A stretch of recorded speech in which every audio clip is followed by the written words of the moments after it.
right, everyone. I'm being joined right now on the Next Best Picture podcast by the breakout star from Sing, Clarence Maclin. Clarence, I'm so happy we're finally here and we're doing this, man. Yeah, man. I'm glad to be here, brother. Absolutely. You know, one of the things that I find so incredible about this film is how it is populated by people who have gone through the real experience that the film is speaking about here. Um, Real inmates who have graduated from this program, been through this program, and are able to really speak to life experiences that I think profoundly touch us all as audience members. So I want to start off with your story and how this all came to be. How did you get involved in the making of Sing Sing? Oh, well, we were approached by Brent Buell, the brother Paul Racy plays. Hmm. He plays Brent Buell. He does it excellently, too. He's great, Paul Gracie. Yeah. But Brent was approached by Greg and Clint. Monique wasn't on board at that time, but Greg and Clint approached Brent about an article in a magazine. Breaking the Mummy's Code was in the Esquire magazine that they had read. And they approached him, and Brent asked him, yo, listen, if you really want to know the story, man, you might as well talk to the guys that lived it. And that's how that meeting came about. We met up at Brent's house for breakfast one day. We had a few more meetings like that where, we went to go dinner, drinks, and conversations. Just wasn't even about movies or scripts or anything. It was more about how do you see the world. It was more about us filling them out and them filling us out, because we've been approached before to use our stories by other individuals that it didn't seem like they had their integrity in place. We really cherish this program, and the integrity of it is very important to us. And a lot of people others that came didn't have that in mind. They wanted to twist that story or try to make it something else. But talking to Greg and Clint, we got the sense that they were very genuine about what their approach was going to be. And it was a no-brainer. Once we got that like-mindedness, it was cool. We was all on the same page. Let's get it done. So this was, in its own way, kind of like your first audition, if you will, Right. because I imagine they must be hearing your story and thinking, "Oh, we could use that. That might be something that we could put into the film." Yeah, but it wasn't like immediate like that. It was more Hmm. that evolved, the story evolved to that. Because Yeah. Breaking the Mummy Code has 72 parts.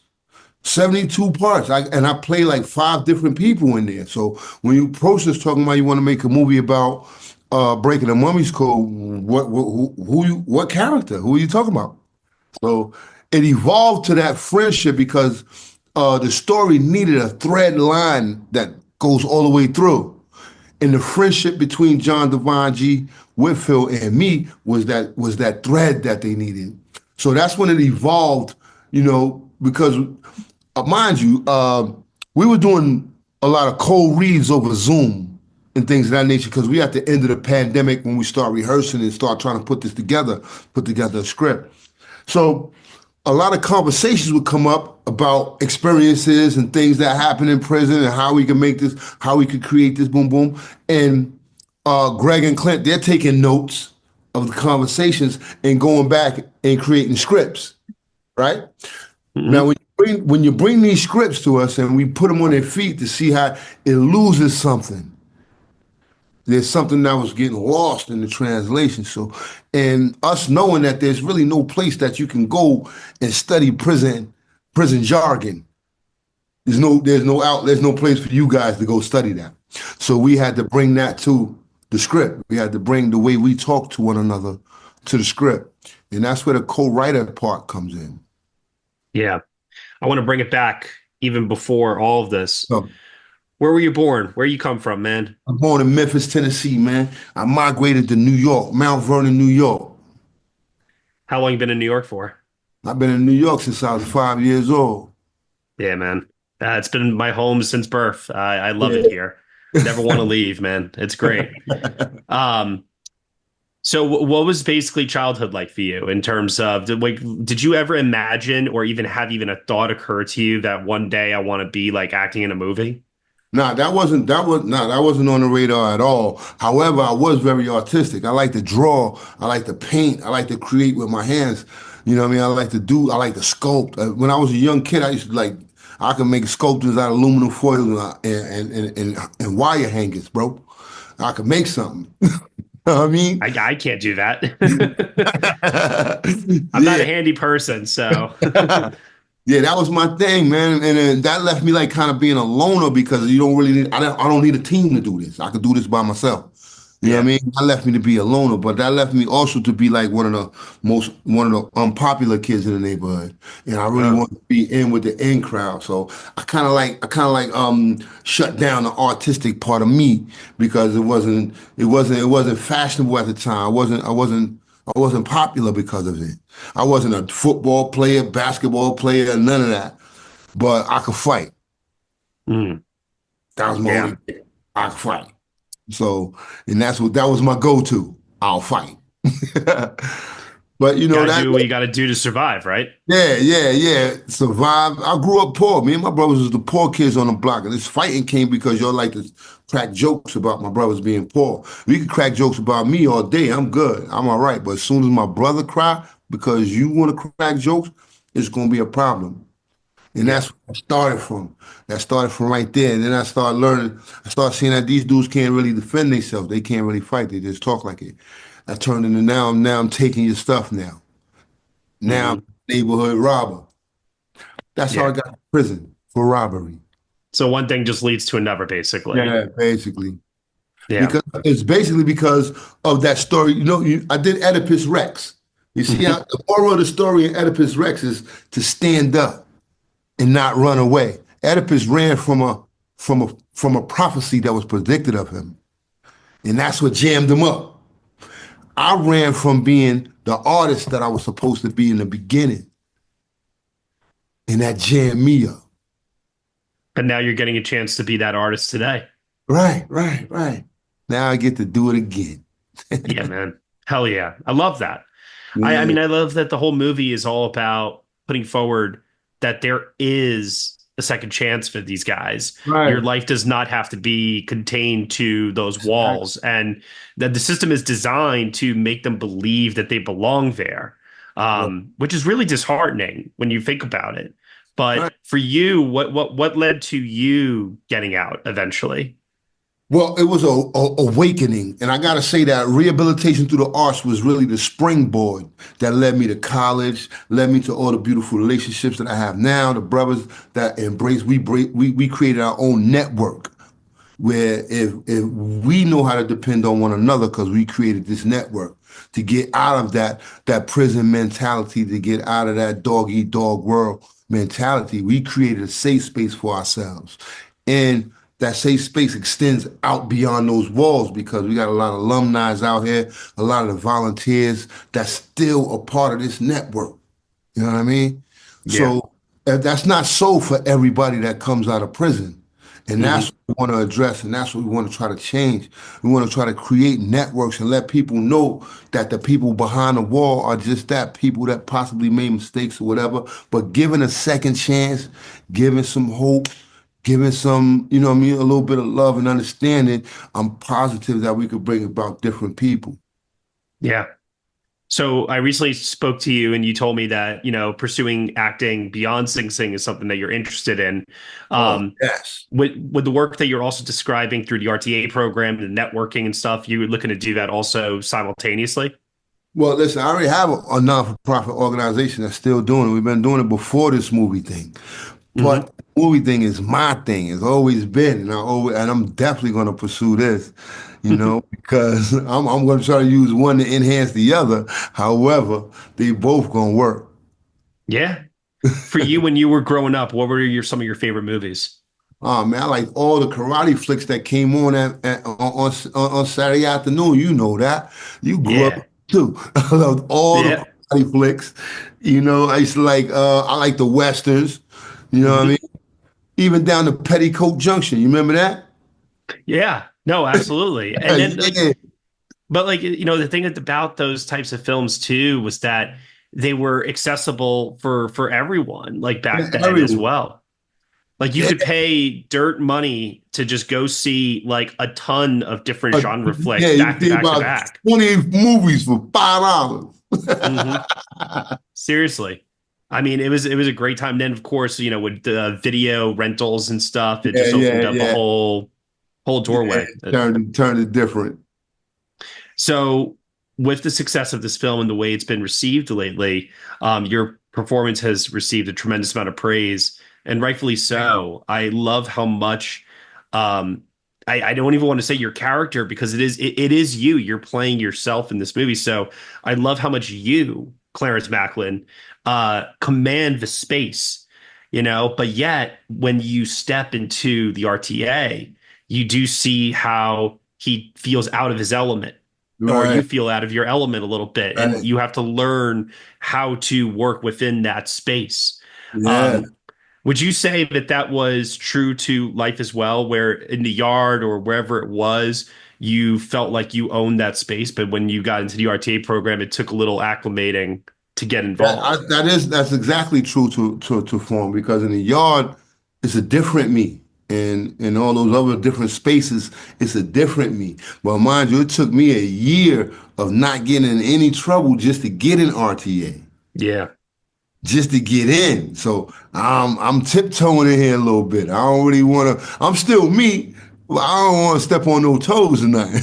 of course. No, I imagine there are other guys who also want to get into the program as well for various reasons. Right. There are, you know, and once I got in the program, it became a force in the program. I became a part of the steering committee, and I was in charge of scrutinizing individuals that wanted to come into the program the same way I was scrutinized to get in the program. So Yeah. that's what I mean by we like to carry that tradition that everybody holds the integrity of this program at the utmost highest point. We're not going to jeopardize the integrity, not for fortune or fame or for nothing.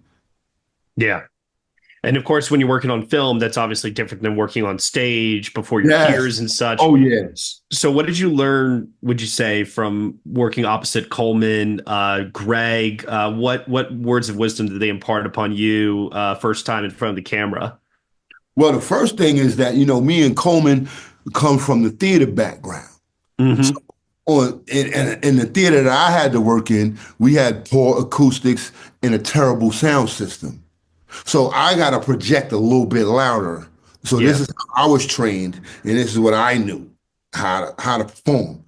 Coleman, Paul Racy, and everybody else on the team, Greg included, they showed me how to bring it all the way back into just this right here. Hmm. Oh, you don't have to go all the way to the last dude in the seat all the way over there because this system is fucked up. You could bring it right here and just dig a little deeper down inside and pull more out and Yeah. push that through there. You Yeah. know?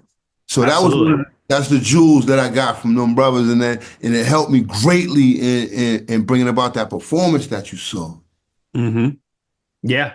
No, the performance, like I said before, is extremely impactful. And I love the relationship that you cultivate through the film with Divine G, played by Coleman Domingo. But by the way, before I get into that, where did Divine I, your nickname in the film, where does that come from? Well, I'm part of Nation of Gods and Earth since 1978. And that's an attribute more than a name. It's something that somebody see in you. Mm, Like somebody sees that in you and then attributes that to you. Somebody who's watching you over your 3-day period of fasting and they see these qualities in you. And that's how I got the name in New York. And that's how Devon G got it in. I got it in Mount Vernon. He got it in Brooklyn. His enlightenment saw the same thing in him. yeah. So, Wow. Huh. That's really interesting. I like that. I like that a lot. mm, And going back to like Coleman, like I was saying before, I just feel like he just exudes this incredible warmth that you feel in your relationship with him. Like and I imagine it must have felt real off camera as well. Um, yeah, man, for sure, man. We met during a Zoom just like this. Hmm. Coleman. We met one another. We start rehearsing lines, and this is how we really got introduced to one another. And this one, I really seen the commitment and dedication in this brother, because he would be in L.A. I'm in New York. I'm stuck on some lines or whatever. I call him up. Yo, listen, help me get through this one real quick. But he'll pull over to the side of the road. You know what I mean? And I gotta imagine how busy his day is. He's in Sure. between Rustin and Color Purple, doing something for both of them. So I gotta imagine how busy his day is, and he used to take that time out just to pull over on the side of the road to help me get through these lines, bro. Hmm. So that kind of dedication and commitment got to be matched. I can't let you just only be the only one dedicated and committed, bro. I I feel gotta that. match that. I feel that. I've always said, hey, if multiple people work together as opposed to you working by yourself, you'll achieve even greater things. Yeah, that's a fact. Uh, oh, absolutely.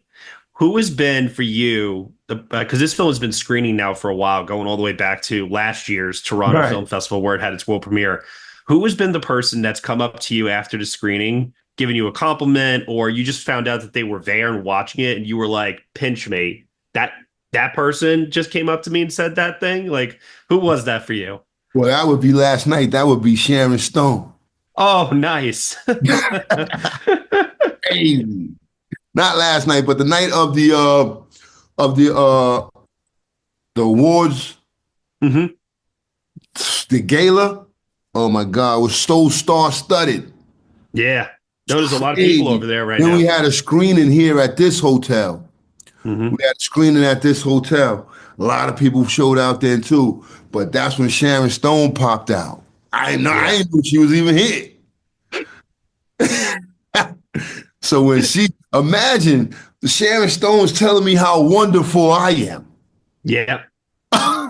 And you're like, Sharon, I grew up like I've been watching you, Listen, you know? yeah, you see Yeah. that stuttering you just did? I did the Yeah. same thing. I'm sure. I believe it, man. You're like basic instinct. Come on now. Hey, come on, man.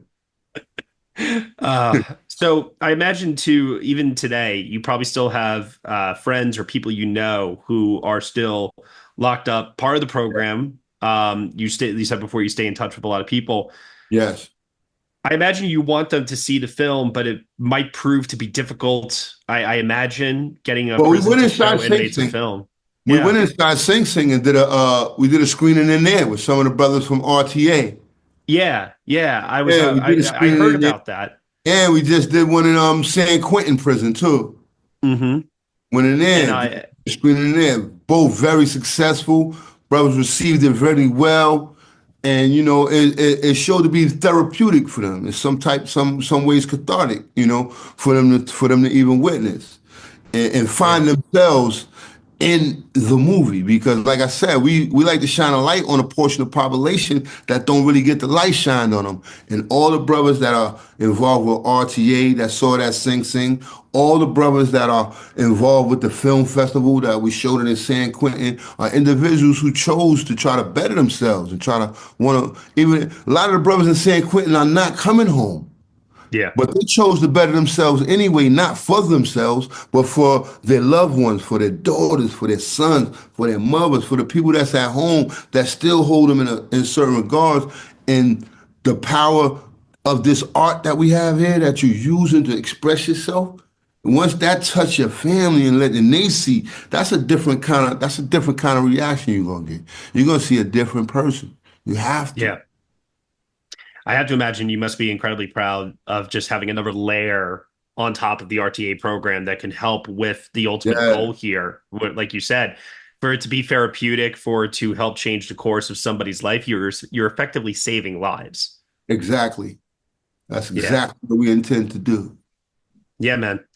Well, before we go, I know I asked you about this before. I'm going to ask again here. What are some of your goals in Hollywood now that, like I said, again, Sharon Stone coming up to you, man? So where the scripts at? Where the Hey, offers at? What you got and cooking? listen, man, we might have to get Sharon Stone to come on out and do that Tombstone too. You're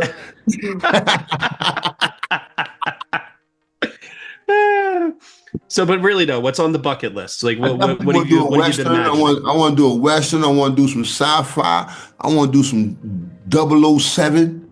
What about Kung Fu? Let's get to it. Yeah, I get some lessons. Yeah. All I got to do is look like I know how to do it. I take some hmm lessons. Yeah. We'll get you a Karate stunt, joint, man. some No action big deal. flick, a good old action flick, man. I'm with it. Let's go. Absolutely, dude. Hey, man. I'm so happy for you. Truly. Thank you, I'm brother. happy to see not only where your career may go from here, but also too in talking about where you come from and the work you're doing and continuing to do. Yeah, It's inspiring, man. It's inspiring me. So I want to thank you so much for everything, and thank you so much for the time here too. no problem, Matt. Stay up, Dude, beloved. I'll see you soon.